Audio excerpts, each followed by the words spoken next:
Hello and welcome to another plus-sized kite review, where today I discuss my first big air experiences with the brand Slingshot and their two exciting new additions to the market, the Code V2 and Code NXT, the kite now famous for being ridden, tested, and developed by current world champion Jeremy Burlando.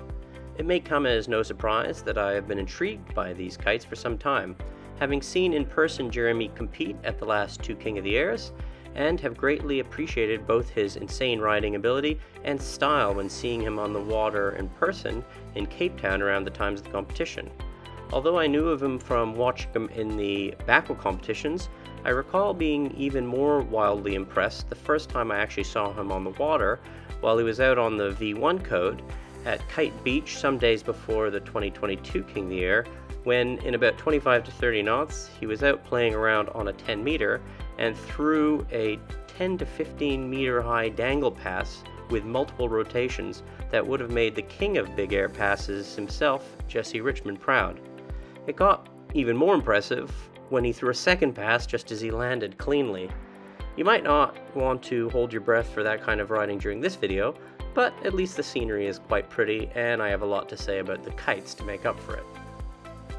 Now, before we get to the reviews, first off, a big thanks to Slingshot for reaching out to get this review done, and to Mac Kiteboarding for helping with the connections to make it happen. When Mac first reached out about helping me do some reviews many months back, this kite was one of the first on the top of my list of wanting to try. So it has a lot of anticipation to live up to. If you want to check it out for yourself, there's a link to Mac in the description as usual. Because I will be covering both the standard Code V2 and Code NXT, which is the Alula version, I will be jumping back and forth a little bit because they are quite similar in shape and flight characteristics, but I will mainly focus on the NXT because, as you'd hope, the Alula does add something extra, and in the case of this kite, it is quite a lot of extra. I have also spent more time on the NXT because frankly I was just dying to try it, and then once I'd gotten used to it, when on the V2 I had a very good feel for it within a few minutes just by factoring in the respective differences of the Dacron versus Alula. Overall, they are super similar kites and both hold a little bit of magic in their respective lift versus bar pressure and unique flight characteristics, but I'll break down the differences as always in each category as I see them, while of course comparing those elements to the other top kites on the market. Starting with the general feel as you put the kites up in the sky and hit the water, the bar pressure on both kites is quite light and feel nicely balanced to the respective weight of the kites. I think the V2 is somewhere around, but probably a little bit heavier than the Orbit Pro or the Nitro V2, and the NXT being closer to the Harlem Force or my Evo D-Lab, so certainly one of the lighter kites out there. It's probably no big surprise given their shape and the three struts that the kites do feel a little bit more like freeride kites that are still more big air focused overall, but would likely be more versatile in other disciplines than some of the purely big air focused options on the market. I think this would translate nicely to the other sizes, particularly in the larger sizes where you are not looking to loop as much, especially with the NXT because it has a very respectable low end in particular. I seemed to quite enjoy this feel in general, perhaps from all the different kites I've been riding lately, and because I also like general freeride kiting as well as big air. But it was a turnoff, I must say, for one of my friends who is usually very dialed into his orbits and does only like to ride when it's windy enough for a size 10 or smaller. But I'll go into more details about this in the various areas I cover later on. So back to the bar pressure, when riding, it actually seems to lead to a little bit of a deception when it comes to the power in the kites, which is almost like a magic trick of sorts, because these kites don't really feel like they are particularly powerful when you are riding around on them, or even when sending, but they seem to just catch every little bit of wind and gust as you fly through the air, particularly in terms of hang time as you descend. This is of course much more pronounced on the NXT than the V2 as you'd expect from the Alula version. When I first got out on the NXT, it started off as a moderately light session around 22, maybe gusting 28 knots, and I thought I would struggle on it because all of my mates on their orbits were going on 10s. But I didn't have any issues jumping the same height, throwing the same level of loops, some over 10 meters, and even doing rotation loops in that sweet spot for me, which is roughly 7 to 10 meters. I felt so comfortable in this wind range on the 9 that it did remind me of the ease of use of the Vortex with some of the low-end power of my D-Labs, and I was landing tricks like this front roll kite loop after only about 3 to 4 jumps on the kite. Throwing loop variations usually takes me quite a bit of time on a new kite, particularly when the shape is somewhat different to what I'm used to, but the light bar pressure, pleasantly deceptive power, and speed of the kite certainly made me perhaps a bit more confident than I deserved to be so soon, so I was really loving this first session. One potential negative I experienced, however, in one of the first few sessions I had, was that on occasion, as the wind climbed up and got a lot holier and gustier, while I was just straight woosting, I did notice I had to be a bit more wary of where I was putting the kite as I ascended in my jumps up to the apex, because at times it felt like the kite had a little habit of wanting to move a bit further forward overhead, and I would lose a little feeling in the bar if it was just parked above my head. This wanting to push forward characteristic is arguably part of the reason for the amazing lift the kite gets though. I was able to negate this happening by keeping the kite a bit more active, either by parking it past 12 to either side of the ascent, or by moving it back and forth with scent jumps. You could argue that parking it like that at 12 is of course bad technique that I was testing, and a piloting error on my part, but it might be something a progressing rider would have to keep an eye out for if they were just in the habit of parking the kite at 12, hoping to get higher jumps from it. My friends who are at my level, who are also quite used to orbits, also found they were losing track of the kite a little bit overhead. So I think in general it is something to keep in mind and look out for as the wind starts to get stronger, or at least when the wind is gusty and full of holes. This minor setback didn't really dissuade me from wanting more time on the kite and wanting more wind with the kite. And I actually enjoyed descending it so much, I started to fantasize not only about how good this 9 would be in over 35 knots, but more so about the 8-meter version. I brought up the point in my recent Orbit Ultra review that I have noticed in all of my testing and heard in numerous interviews with various team riders that with these competition level kites, there's often 1 or 2 particular sizes that the riders feel are the best, usually these days being the 8-meter for more modern bigger kites, whereas back in the day and when I started these videos, it was probably usually the 9. Although I don't quite think this kite would have the same boosting potential as my Evo D-Lab, which is still for me the king of boosting once you are dialed in with it. It could be very, very close, and perhaps even on par with it once you are in tune with the kite. You have to take into consideration I've been on D-Labs for a year now, and I've ridden these kites only the few times I've been testing them recently. So I also had the same challenge with the Orbit Ultra, trying to figure out just where it would fit in terms of boosting potential, and I think this NXT's is certainly higher than that Orbit's. To date, I've still not thought that anything I've tested since getting my Evo D-Labs would come this close to their boosting potential, so to say I'm curious is an understatement, and even tempted to see how much an 8-meter would cost me to get in time for Woo Worlds, where I'll no doubt once again be chasing the scariest wind we get in New Zealand down south near Wellington, in a spot where I've been able to clip that illustrious 30 meters on Woo.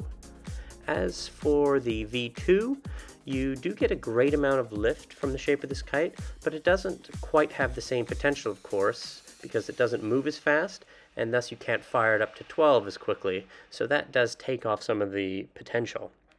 I would probably put the V2 back in the same area as the Fly Surfer Era, Orbit Ultra, or Ozone Vortex if I had to guess, with the NXT likely getting up into that top tier boosters reserved for things like the XRs and Evo D-Labs. When you are coming down as well with this kite, heli loops are just wonderful and always seem to lift you back up a little bit, whether you execute smaller, tighter ones or larger sweeping ones from the outer edges of the window above you. This was such a nice feeling. You could actually hear me laughing at times as I would come into land and just lift back up a little bit in that last meter off the water. I got this feeling with both kites, but again, a little more of it, of course, with the NXT. Looking next onto the looping side, I'll start again with the NXT, and it, of course, being a big air Alula kite, certainly loops well, and might be one of the best on the market for big, impressive-looking single loops in strong wind, but due to the shape and emphasis on creating lift with the kite, I wouldn't quite put it up there with the top loopers for riders looking to get into loops, like the Orbit or Nitros, because it has more of a wider, almost flatter, more rounded loop, rather than a very tight on-the-spot shaped loop. There is always a trade-off somewhere with kites. As you would have noticed from all my reviews, the top loopers for progressing generally seem to trade off a little potential height for that amazing looping and catching, and vice versa.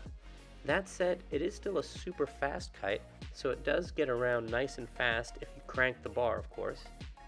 And if you do slow it down, or try to get it lower by cheating and keeping the bar sheeted out a little bit, as you may have seen me do at times, you can get a little delay on its climb back up to 12. So I recommend caution with this, and again, like with boosting, try to keep the kite active right through the loop and then keeping it moving out to the side to keep more line tension and thus getting the kite back up for a faster catch.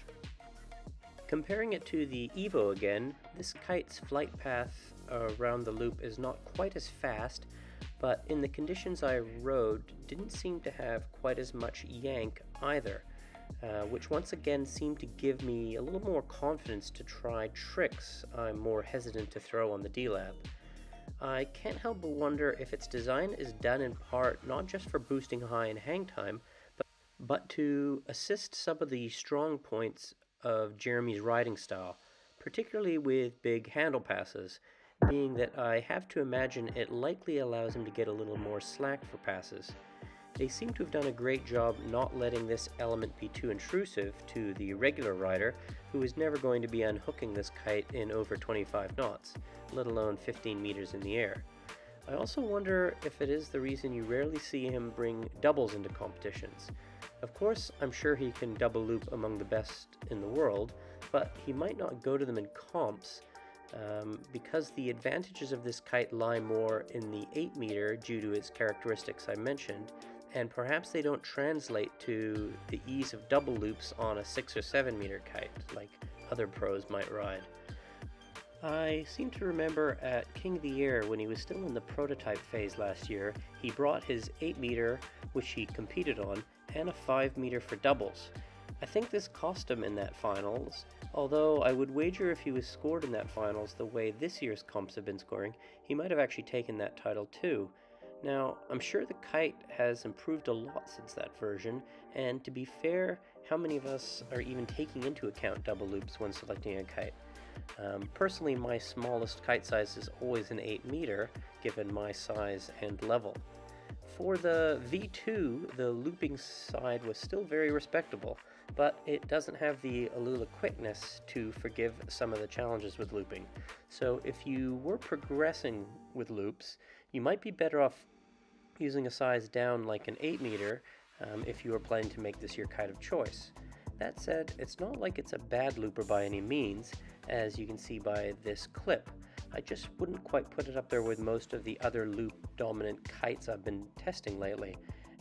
Although the lift, of course, on the catch does certainly make up some ground as well, in terms of forgiving nature. I do think it makes up for the loops, of course, in its boosting and hang time, but also the versatility to free ride and swap disciplines, as I mentioned earlier.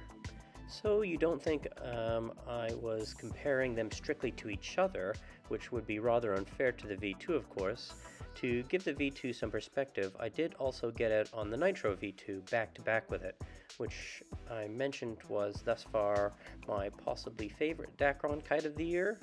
since I reviewed it in January. So all in all, I have to say that I really liked these kites. For progressing riders, they may not be as easy for boosting as say the Rebel SLS, or as easy for looping as the classic Orbit or Nitro, but they seem to offer a very high level of overall performance in a pretty easy to use package that might just take a little bit more getting used to if you're coming from other kites. The NXT in particular, I believe, I even said to my friends after that first session, something along the lines of, dang, this could be my favorite kite of the year so far. Although I do get super frothy after an awesome session in ideal conditions, where I'm actually landing everything I go for. That said, I have no doubt it will still be a strong contender when I do my summary of the best of the best for 2024. And the V2, of course, was also a great option, but as a loop-first-minded kiter, I wouldn't quite put it up there in the top spot for the Dacron big air kites for me just yet, but perhaps with some more time on it, when I'm only riding it alongside other Dacron kites, I might find it more evenly matched overall. So,